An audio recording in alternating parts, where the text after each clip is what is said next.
Hello बच्चों, कैसे हो आप सभी लोग? बढ़िया, फर्स्ट क्लास। तो बेटा आज की इस वीडियो में जो है ना हम क्लास 8 का एक नया चैप्टर लेके आए हैं, डायरेक्ट एंड इनवर्स प्रोपोर्शन। ठीक है ना। डायरेक्ट और इनवर्स प्रोपोर्शन क्या होता है बिल्कुल आपको मैं बेसिक से समझाऊंगा, और इस बात की मैं गारंटी देता हूं कि यदि आपने ये वीडियो पूरी देख ली, ठीक है ना, क्योंकि मैं तो समझाऊंगा बिल्कुल बेसिक से अच्छी तरह से, और ये वीडियो अगर आपने पूरी देख ली तो आपको आगे से जो है ना डायरेक्ट और इनवर्स प्रोपोर्शन में कोई भी किसी तरह का डाउट नहीं रहेगा। इस बात की तो गारंटी मेरी है बिल्कुल। ठीक है ना। तो बिल्कुल बेसिक से समझेंगे, और वैसे भी ये चैप्टर बेटा कोई ज़्यादा मुश्किल नहीं है। एक बार आपने समझ लिया ना तो फिर तो किसी तरह के सवाल आए अगर इससे रिलेटेड आराम से आप इसको करके देख सकते हो। ठीक है। तो सबसे पहले तो देखो बेटा आप कि ना हमने जो है ना रेशो, प्रोपोर्शन, यूनिटरी मेथड के बारे में पढ़ा होगा। ठीक है। और मैं ये उम्मीद करता हूँ कि आपको रेशो भी आता होगा, आपने प्रोपोर्शन भी किया होगा, यूनिटरी मेथड के सवाल वगैरह भी किए होंगे। ठीक है ना। तो इस चैप्टर के अंदर हम वेरिएशन को समझेंगे। अब भाई वेरिएशन क्या होता है? वेरिएशन का मतलब ये होता है कि जैसे कि ना हमारे पास किसी एक क्वांटिटी के कारण किसी दूसरी क्वांटिटी में बदलाव हो जाए, उसी को हम वेरिएशन कहते हैं। ठीक है ना। कैसे? फॉर एग्जांपल, जैसे अगर मैं ये कहूँ आपसे कि मान लो कि आप किसी दुकान में गए, ठीक है, और दुकान में गए आपने एक पेन खरीदा। ठीक है। मान लो कि आपने एक पेन खरीदा और यहाँ पर चलो डाल दिया मैंने कॉस्ट। आपने एक पेन खरीदा 5 रुपये का। ठीक है। तो अगर मैं आपसे ये कहूँ कि बेटा 2 पेन कितने का आएगा, तो आप बोलोगे सर 10 रुपये का आएगा। और यदि मैं कहूँ कि बेटा 3 पेन कितने का आएगा, तो बोलोगे सर 5 और जोड़ दो 15 का। अगर इसी तरीके से मैं आपको पूछता रहूँ तो आप आराम से जो है बता सकते हो। ठीक है ना। तो इस तरह से देखो आप, एक क्वांटिटी ये है, एक वेरिएबल समझ लो, एक ये हो गया, एक हमारा ये हो गया। ठीक है। तो ये दो चीज़ें हैं। ठीक। तो कहने का मतलब ये कि वेरिएशन होती क्या है? वेरिएशन का मतलब ये है कि जब हम किसी एक चीज़ की वैल्यू के कारण जो दूसरी चीज़ की वैल्यू में बदलाव होता है, इसी को हम वेरिएशन कहते हैं। तो ये हमारी आम जिंदगी में भी होता है। जैसे मैंने कहा ना अभी आपको, जैसे कि अगर मान लो नंबर ऑफ आर्टिकल्स इंक्रीज होंगे तो जाहिर सी बात है उसकी कॉस्ट भी इंक्रीज होगी कई बार। ठीक है ना। ये भी कंडीशन होती है। मान लो जैसे कि आप समझो कि एक बुक का वजन इतना है, ठीक है, और मैं बोलूँ 5 बुक का वजन कितना है, तो आप बोलोगे भाई ज़्यादा ही होगा, सीधी सी बात है। तो एक कंडीशन तो हमारी ये होती है आम जिंदगी में। दूसरा ये होता है कि जैसे मान लो कि किसी कंस्ट्रक्शन साइट पे अगर मान लो कोई काम चल रहा है, ठीक है, अगर मान लो कि मैं एक वर्कर को कोई काम दूं, ठीक, और वो काम जो है उस दिन उसको वो 10 दिन में कर रहा है। अगर मान लो वो एक की जगह अगर मान लो मैं 5 आदमी लगा दूं वहाँ पर, तो आप तो वैसे ही कह दोगे सर फिर तो वो जल्दी हो जाएगा, कहने का मतलब। ठीक है ना। तो इस कंडीशन में अगर आप देखो यहाँ पर कि जैसे जैसे वर्कर इंक्रीज अगर मैं करूं, यानी कि काम करने वाला मजदूर को अगर मैं इंक्रीज कर रहा हूं, तो आप देखोगे टाइम जो है ना, यानी कि उसको करने का जो दिन है वो घटेंगे। इसी तरीके से देखो, मान लो आप बाइक चला रहे हो, अगर बाइक की स्पीड आप ज़्यादा बढ़ाओगे तो जहां पर आपको पहुंचना है तो कम टाइम में पहुंच जाओगे आप, स्लो रखोगे तो ज़्यादा टाइम में पहुंचोगे। तो ये दो तरह की कंडीशनें होती हैं, कहने का मतलब ये होता है। ठीक है ना। तो हमने दो बात जानी, कहने का मतलब या तो क्या होता है, अब जैसे तुम इस एग्जाम्पल को देखो, आप जैसे ये एग्जाम्पल आपको दिख रहा है, एक पेन 5 का, 2 पेन 10 का, 3 पेन 15 का, 4 पेन 20 का, 5 पेन 25 का। तो आपने देखा जैसे जैसे पेन की संख्या बढ़ रही है कॉस्ट भी बढ़ रही है, कहने मतलब तो दोनों चीज़ें बढ़ रही हैं सेम। देखा, पेन की यानी कि क्वांटिटी भी बढ़ रही है और कॉस्ट की वैल्यू भी बढ़ती जा रही है। ठीक है। या इस तरह से भी कह सकते हो, यदि मान लो कि मैं पेन घटाता जाऊंगा तो उसका अमाउंट भी घटता जाएगा, कहने का मतलब ये है। ठीक है ना। तो जैसे जैसे नंबर ऑफ आर्टिकल्स बढ़ेंगे इसका कॉस्ट जो है वो भी बढ़ेगी, और अगर घटेगी तो वो भी घटेगी। तो देखो दो टाइप्स के प्रोपोर्शन होते हैं, अब ध्यान रखना, दो टाइप्स के प्रोपोर्शन, यानी कि एक डायरेक्ट प्रोपोर्शन, इसको डायरेक्ट वेरिएशन भी कह सकते हैं, इनवर्स प्रोपोर्शन यानी कि इनवर्स वेरिएशन भी हम इसको कह सकते हैं, कहने का मतलब। तो इसी एग्जाम्पल को आप देखो पहले एक बार। ठीक। अब इस एग्जाम्पल में आपने देखा कि भाई पेन जैसे जैसे हम बढ़ा रहे हैं उसकी कॉस्ट भी उसी हिसाब से बढ़ रही है। ठीक है। तो जब दोनों चीज़ें पैरेलल बढ़ती हैं या घटती हैं, ठीक है, जब दोनों चीज़ें एक साथ बढ़ती हैं और एक साथ ही मान लो कि घटें, तो उसी को हम कहते हैं डायरेक्ट वेरिएशन, यानी कि डायरेक्ट प्रोपोर्शन। ठीक है। इतनी बात आपने समझ ली अच्छी तरह से। ठीक है ना। तो इसी को हम कहते हैं डायरेक्ट प्रोपोर्शन। तो जैसे कि आपने देखा ना, पेन जैसे जैसे बढ़ेंगे कीमत वैसे वैसे बढ़ेगी, यदि हम पेन को कम करते जाएंगे तो वैसे ही वो कीमत भी कम होती जाएगी, कहने का मतलब है। इसी को हम डायरेक्ट प्रोपोर्शन कहते हैं। ठीक। तो अगर मैं ये कहूँ, अब जैसे आपने देखा ये पेन है, इधर ये कॉस्ट है, अगर मैं पेन को मान लिया मैंने x, यानी कि ये ऊपर वाली वैल्यू को x मान लिया और नीचे वाली वैल्यू को मैंने y मान लिया। तो ये ध्यान रखना कि मान लो हमने दो क्वांटिटी मान ली, एक को x माना, एक को हमने y माना। तो अगर ये डायरेक्ट प्रोपोर्शन में है तो इसका मतलब ये है कि ये x upon y is equal to k, यानी कि ये कंस्टेंट रहेगा। ये बात याद रखना, हमने इसकी वैल्यू के मान ली, ठीक है। तो बस आपको ये याद रखना है कि इसका जो रेशो होगा वो कांस्टेंट रहेगा, यानी कि एक जैसा रहेगा हर कंडीशन में। अब कैसे अब जैसे आप इस सवाल को आपने देखा, ठीक है। अब इसके नीचे यदि मैं अपॉन लगा दूं, देखो इनको रेशो का मतलब तो यही होता है ना। तो आप ये देखो जैसे 1/5, अब ये तो कटेगा नहीं। अब जैसे ये 2 अपॉन में 10 है तो 2 1 जा 2, 2 5 जा 10, तो आपने देखा 1/5 इसका भी आ रहा है। 3 अपॉन 15 देखोगे, 3 एकम 3, 3 5 15, 1/5 इसका भी आ रहा है। 4 और 20 को करोगे, 4 एकम 4, 4 पंजे 20, तो 1/5 इसका भी आ रहा है। तो देखा आपने, तो कहने मतलब डायरेक्ट प्रोपोर्शन में क्या होता है, डायरेक्ट प्रोपोर्शन में हमेशा जो रेशो होता है वो सेम होगा। इस बात को आपको याद रखना है, हर कंडीशन में आपने देखा रेशो सेम होना चाहिए। समझ में आ गई अच्छी तरह से बात, ठीक है। तो इसी तरीके से डायरेक्ट प्रोपोर्शन का जो आपका फार्मूला है ना, डायरेक्ट प्रोपोर्शन का अगर मैं ये कहूँ कि भाई डायरेक्ट प्रोपोर्शन का फार्मूला क्या होगा। अब जैसे आप ये देखो, पहले ये वैल्यू आपको दिख रही है, इसको आपने x1 मान लिया, इसको x2 मान लिया, इसको x3 मान लिया, इसको x4 मान लिया, इसको x5 मान लिया। इसी तरह से नीचे वाली वैल्यू को रखो y1, y2, y3, y4, y5।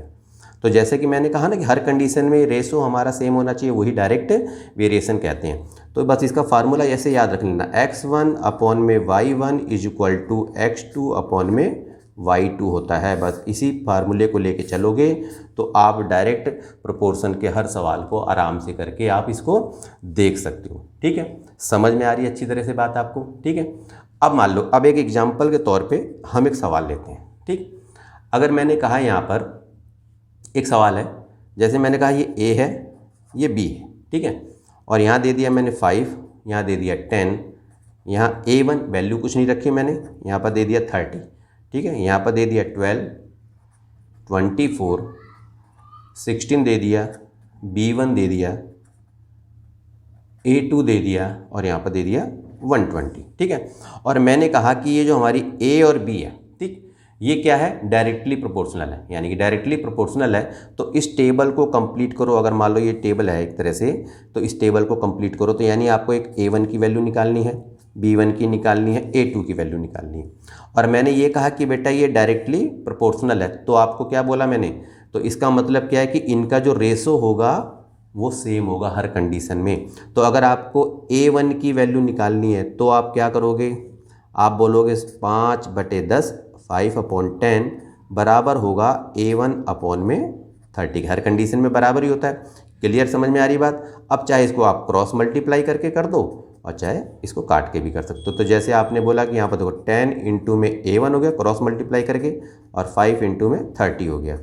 तो a1 की अगर वैल्यू निकालोगे तो 5 इंटू 30 हो गया, और यहाँ पर 10, 10 से कम 10, 10 तियाँ 30, तो आ गया 15। तो a1 की वैल्यू कितनी आ गई हमारी, 15 आ गई, ठीक है। ये बात आपने समझ ली। अब अगर मान लो b1 निकालना आपको, तो मैंने बोला ना चाहे आप इनको ले लो बराबर, क्योंकि रेशो तो सब सेम ही सेम है, चाहे आप ये ले लो। तो मैंने बोला देखो जैसे 5/10 बराबर क्या होगा, 16 अपॉन में b1, ठीक है ना।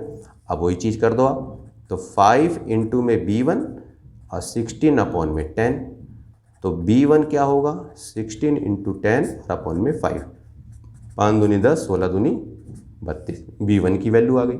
इसी तरीके से a1 की निकालनी होती तो आप क्या करते, वही चीज़ है, 5 अपॉन में 10, a2 और 120 कर दिया आपने, ठीक है ना। अब ये 0 से तो 0 सीधा यहीं से काट दो, आप क्या करोगे, तो a2 आपका क्या होगा, क्रॉस मल्टीप्लाई कर लो आप चाहे तो क्या होगा। अब देखो ये तो कट ही गया पूरा पूरा, तो आपने यहाँ पर कर दिया 12 इंटू में भाई 12 पंजे 60, ठीक है ना। तो ये वैल्यू आपकी आ गई। तो डायरेक्ट प्रोपोर्शन तो आपने समझा ना कि डायरेक्ट प्रोपोर्शन होता क्या है एक्चुअल में, ठीक है। अब एक आधा सवाल मैं आपको और बताऊंगा कि कैसे इसको हम और आसानी से करके इसको देख सकते हैं। अब देखो बेटा पहला सवाल देखो आप, अ cyclist cover the distance of 12 kilometre in 3 hours. मान लो एक साइकिलिस्ट है, ठीक है, और वो 12 किलोमीटर की दूरी जो है 3 घंटे में कवर करता है, ठीक है। तो आपको बताना है कि यदि उसको 20 किलोमीटर की दूरी कवर करनी हो तो वो कितने घंटे में करेगा, कहने का मतलब। तो आप देखोगे कि 3 घंटे में वो 12 किलोमीटर जा रहा है। अब देखो यहाँ पर 20 किलोमीटर, यहाँ पर 12 किलोमीटर है, यहाँ पर 20 किलोमीटर, तो जाहिर सी बात है कि भाई 20 किलोमीटर अगर वो जाएगा तो 3 घंटे से ज़्यादा का टाइम लेगा। तो यहाँ देखोगे आप कि यहाँ पर क्या हो रहा है, यहाँ पर डिस्टेंस भी बढ़ रहा है तो टाइम भी बढ़ रहा है, तो यानी कि दोनों चीज़ें बढ़ रही हैं। तो आपको समझ में आ रहा है कि भाई ये तो डायरेक्ट प्रोपोर्शन का सवाल है। ऐसे आप आराम से इसको समझ के देख सकते हो, ठीक है ना। तो चलो हम सवाल को करके देखते हैं। तो जैसे मैंने बोला बेटा यहाँ पर डिस्टेंस लिखो, बस ऐसे करके बॉक्स बना लिया करो, ठीक है। डिस्टेंस इन किलोमीटर हमने लिख दिया और यहाँ पर हमने दे दिया, चलो टाइम दे दिया, ठीक है। टाइम हमारा है इन आवर्स में। ये दो चीज़ें हैं। अब आपको पता है डिस्टेंस 12 किलोमीटर का डिस्टेंस वो 3 घंटे में कर रहा है, तो भाई 20 किलोमीटर का डिस्टेंस वो मान लिया हमने x घंटे में करेगा। तो आप देख रहे हो, आप चाहो तो इसको ना ऐसे करके एक टेबल बना लिया करो, ठीक है ना। हर बार इसमें ज़्यादा सोचने की जरूरत नहीं, बस ऐसे दो क्वांटिटी को देख लिया करो और ऐसे करके टेबल बना लो, ठीक है। तो आपको ये तो पता ही चल गया कि ये क्या है, it is the case of direct proportion, ठीक है। ये तो आपको पता ही है। तो अगर ये डायरेक्ट प्रोपोर्शन का है तो सवाल कैसे करेंगे, आपको पता ही है, रेशो सेम होगा, कहने का मतलब। तो हम लिखेंगे यहाँ पर 12/3 बराबर है 20/x, ठीक है ना। और अब चाहे क्रॉस मल्टीप्लाई कर दो, 12 इंटू में x बराबर है 20 इंटू में 3, तो x की वैल्यू कितनी आएगी हमारी यहाँ पर, देखो 3 एकम 3, 3 चौक 12, 4 एकम 4, 4 पंजे 20, तो आ गई जी 5। तो इसका मतलब इसका आंसर आ गया 5, यानी कि जो साइकिलिस्ट है वो 20 किलोमीटर की दूरी 5 घंटे में कवर करेगा।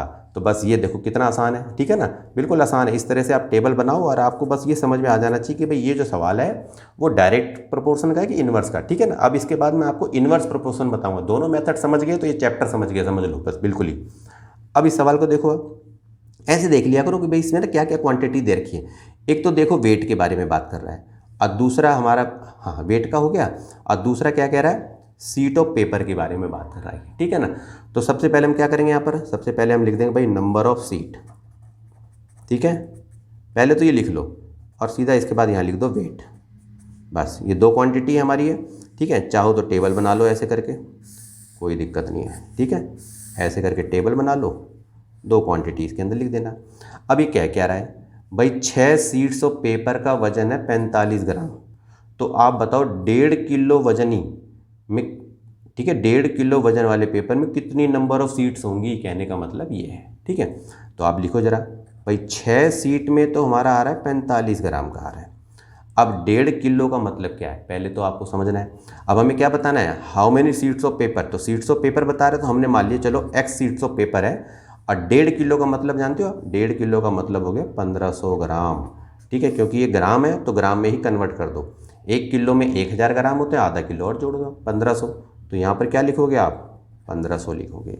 अब आपको पता है it is the case of direct proportion है, ये भी देख लो आप अच्छी तरह से, ठीक है ना। अब देखो यहाँ 45 से 1500 हो गया, तो जाहिर सी बात है 6 सीट से ज़्यादा ही सीट होंगी, इसका मतलब है ना। जब 45 ग्राम में 6 सीट्स है तो 1500 ग्राम में कितनी होंगी, ज़्यादा। तो दोनों चीज़ें बढ़ रही हैं, यानी कि नंबर ऑफ सीट्स भी बढ़ रही है और वेट भी बढ़ रहा है। तो इसका मतलब ये डायरेक्ट प्रोपोर्शन का सवाल है, कहने का मतलब ये है। तो मैंने बताया ना डायरेक्ट प्रोपोर्शन में क्या होता है, x1 अपॉन में y1 is equal to x2 upon में y2, यानी कि रेशो हर कंडीशन में सेम रहेगा। तो आपको लिखना कैसे है, बस 6/45 is equal to x upon में 1500, ठीक है।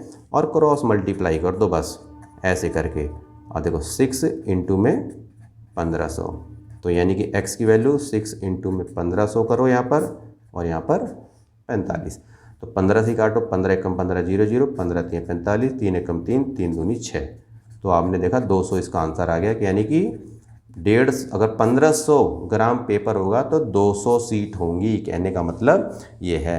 तो अगर थोड़ा सा आपने सवाल को समझ लिया ना तो आराम से इसको करके आप देख सकते हो, ठीक है ना।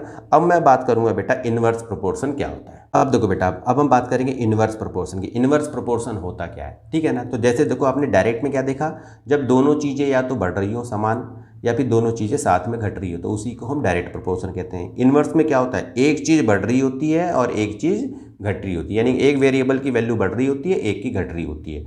अब जैसे इस सवाल में देखो आप एक तरह से ये एग्जाम्पल देखो, आप यहाँ देखोगे नंबर ऑफ मैन है और यहाँ पर नंबर ऑफ डेज है। मान लो कोई भी काम है, ठीक है, 3 आदमी उस काम को 12 दिन में करते हैं, तो 4 आदमी 9 दिन में कर रहे हैं, 6 आदमी 6 दिन में कर रहे हैं, 9 आदमी 4 दिन में कर रहे हैं। इसी तरीके से आप देखो यहाँ पर, तो आपने एक चीज़ समझी इस सवाल से, आपने देखा यहाँ जैसे जैसे आदमी बढ़ रहे हैं, ठीक है ना, काम करने के दिन जो है वो घट रहे हैं, देखो आप। या फिर इसको उल्टा भी कह सकते हो, जैसे जैसे दिन बढ़ेंगे, जैसे जैसे दिन बढ़ेंगे आदमी घटते जाएंगे, देखो आप, ठीक है ना। तो कहने का मतलब इसमें एक वैल्यू तो बढ़ रही है, एक घट रही है, तो इसी को हम इनवर्स प्रोपोर्शन कहते हैं, ठीक है ना। और इनवर्स प्रोपोर्शन में आपको क्या करना है, देखो ध्यान रखो, देखो मैंने बोला ना ऊपर की जो वैल्यू है, देखो ये तो हमने मान लिया x और नीचे वाली को y, तो आपको पता है ये x1 है, x2, x3, x4 इसी तरह से चलेगा, ये y1, y2, y3 ऐसे चलेगा ऐसे, ठीक है ना। डायरेक्ट वेरिएशन में क्या देखना, डायरेक्ट वेरिएशन में आपने देखा कि जो x1 y1 is equal to x2 y2 था, ये बात सही है, यानी हर कंडीशन में उसका जो रेशो था वो सेम था, ठीक है। इसमें क्या होता है कि इनवर्स प्रोपोर्शन में आपका जो ये x1 और ये y1 है, जो x1 y1 ये और ये, यानी इनका जो प्रोडक्ट होता है और इसका जो प्रोडक्ट होता है वो सेम होता है। कहने का मतलब ये है कि अगर मैं कहूँ कि इनवर्स वेरिएशन में क्या है, एक तरह से समझ लो कि इनवर्स प्रोपोर्शन का फार्मूला, बस ये ध्यान रखना। तो मैंने बोला x1 इंटू में y1 इज इक्वल टू होता है x2 इंटू में y2, ये हर कंडीशन में यही रहेगा। अब जैसे इसमें देखोगे, इसमें कैसे x, देखो इसको और इसको मल्टीप्लाई करो, जैसे ये और ये, इसको इसको करो, इसको इसको करो, इसको करो, तो हर कंडीशन में आप देखोगे k की वैल्यू 36 होती है, देख लो आप। जैसे 12 तियाँ 36, 9 चौक 36, 6 चक 36, 9 चौक 36, 12 तियाँ 36, 18 दूनी 36, 36 से कम 36, हर कंडीशन में आपकी k की वैल्यू 36 हो रही है। तो इनवर्स प्रोपोर्शन में ध्यान रखना, डायरेक्ट में क्या है कि रेशो अपॉन में जो रेशो हर कंडीशन में सेम रहता है, और इसमें क्या होता है जो x1 y1 जो होता है वो हर कंडीशन में सेम होगा। तो x1 y1 बराबर होगा x2 y2 के, ठीक है ना, है x2 y2 या x1 y1 x3 y3 के बराबर हो, x1 y1 x5 या x4 के हैं इसके बराबर होगा, ठीक है, हर कंडीशन में इस तरह। तो ये फार्मूला याद रखो, बस ये फार्मूला अगर आपने समझ लिया तो बिल्कुल सवाल आप आराम से करके देख सकते हो। अब इसी तरीके से अगर मान लो मैंने एक एग्जांपल के तौर पे बोला कि भाई ये x है, ये y है, इनवर्स प्रोपोर्शन वाला बता रहा हूँ आपको मैं, ठीक है। मान लो कि मैंने कहा ये 36 है और ये है 48, भाई इधर 72 दे दिया मैंने और इधर मान लो मैंने a दे दिया इसकी वैल्यू, यहाँ कुछ भी वैल्यू नहीं है, इधर मैंने b बोला, इधर मैंने बोला 16 है, और इधर मैंने बोला c है, और इधर बोल दिया मैंने 12 है, और मैंने कहा कि बेटा ये इन्वर्सली है, ये इन्वर्स प्रोपोर्शनल में है ये। तो आपको पता है कि यदि ये इन्वर्स प्रोपोर्शनल में होगा तो इसका मतलब है कि x1 और y1 is equal to k हर कंडीशन में यानी कि सेम रहेगा। तो कहने का मतलब क्या हुआ कि 36 इंटू में 48 इज इक्वल टू k, यानी कि हर कंडीशन में इसका जो प्रोडक्ट होगा हर कंडीशन में वही आना चाहिए, सेम सेम। समझ में आ गई बात ये। अब हम जरा एक बार निकाल के देख लेते हैं।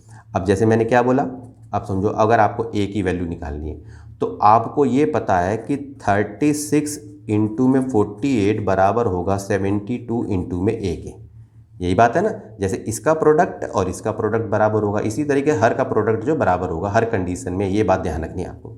तो अगर आपको a की वैल्यू निकालनी है तो क्या करोगे आप, भाई 36 इंटू में 48 और अपॉन में 72 कर दोगे। 36 से कम 36, 36 दूनी 72 और 2 से काट दो, 2 दूनी 4, 2 चौक 8, तो भाई a की वैल्यू आपकी आ गई 24, ठीक है ना। अब अगर मान लो आपको b की वैल्यू निकालनी है तो वही बात, देखो 36 इंटू 48 बराबर क्या होगा, b इंटू 16 के होगा, ठीक है ना। अब चाहे तो बिल्कुल यहीं से काट सकते हो आप, देखो 16 कम 16, 16 तियाँ 48, अब इसको कर दो, 6 तियाँ हो गया आपका 18, 3 तियाँ 9 और 1 10, तो b की वैल्यू देखी आपने 108 आ गई। इसी तरीके से c क्या करना है, तो वही मैंने बोला 36 इंटू में 48, देखो सबका रेशो सेम है ना, तो ये बराबर है इसके बराबर होगा, यानी कि सी इंटू में 12 के होगा, 12 से सीधा ही काट दो, 12 चौक 48 हो गया। तो सी की वैल्यू कितनी आई, 4 6 हो गया आपका 24, 2 4 3 12 और 2 14, यानी कि सी हमारा आ गया 144। इसी को कहते हैं बेटा हम इन्वर्स वेरिएशन। ठीक है, नहीं समझ में आया, एक दो सवाल लेके चलते हैं ताकि आपको अच्छी तरह समझ में आ जाए। ठीक है, मेरा काम है आपको अच्छी तरह से समझाना। ठीक है, आगे बढ़ते हैं। अब देखो बेटा इस सवाल को देखो आप। ठीक है, ये क्या कह रहा है, 36 आदमी जो है ना एक काम को 20 दिन में करते हैं। ठीक है, तो 15 आदमी उस काम को कितने दिन में करेंगे। तो जाहिर सी बात है जब 36 आदमी 20 दिन में कर रहे हैं तो 15 आदमी क्या करेंगे भाई, तो 15 आदमी तो भाई इसका मतलब क्या है और ज़्यादा दिन में करेंगे।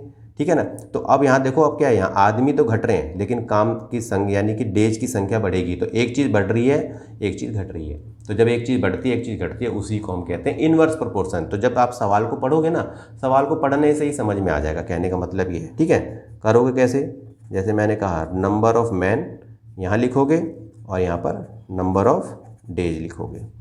ठीक है, बस इसी तरह से टेबल बना लो भाई। 36 आदमी जो है 20 दिन में कर रहे हैं, तो 15 आदमी कितने में, तो हम बोल देंगे x दिन में। ठीक है ना। अब क्या है, ये इन्वर्स है, तो भाई इन्वर्स है तो मैंने क्या बोला, इसका मल्टीप्लिकेशन बराबर इसका मल्टीप्लिकेशन होगा। तो सीधा लिख दो 36 इंटू में 20 बराबर होगा 15 गुणा में x। ठीक है ना। अब इसको जो है तो x की वैल्यू कितनी आ जाएगी, देखो जी 36 गुणा में 20 और अपॉन में यहाँ लिख दो 15। 5 से काटो, 5 चौक 20, 5 तिया 15, 3 से इसको काट दो, 3 एकम 3, 3 दूनी 6, तो 12 चौक 48। तो आप देखोगे कि भैया 48 दिन में करेंगे वो 15 आदमी काम। ठीक है ना। तो बस अगर आपको सवाल पढ़ के ये समझ में आ रहा है कि ये डायरेक्ट प्रोपोर्शन में है कि इन्वर्स प्रोपोर्शन में है, तो सवाल आप आराम से कर सकते हो। फार्मूला आपको मैंने बता ही दिया कि कैसे हमें इसको करना है। ठीक है, यही चीज़ देखो, सेम सवाल इसी तरह का आ गया। 15 आदमी जो है एक रोड को रिपेयर करने 14 दिन में, 24 डेज में। तो बताओ 9 आदमी जो है कितने दिन में करेंगे। तो ये भी देख रहे हो आप, तो इन्वर्स ही है, इन्वर्स वेरिएशन आ रहा है आपका। ठीक है ना। तो सीधा यहाँ पर सबसे पहले लिख दो आप नंबर ऑफ मैन और यहाँ लिख दो नंबर ऑफ डेज। ठीक है भाई, देखा आपने 15 आदमी कितने दिन में कर रहे हैं, 24 दिन में। तो भाई 9 आदमी कितने दिन में, x दिन में करेंगे।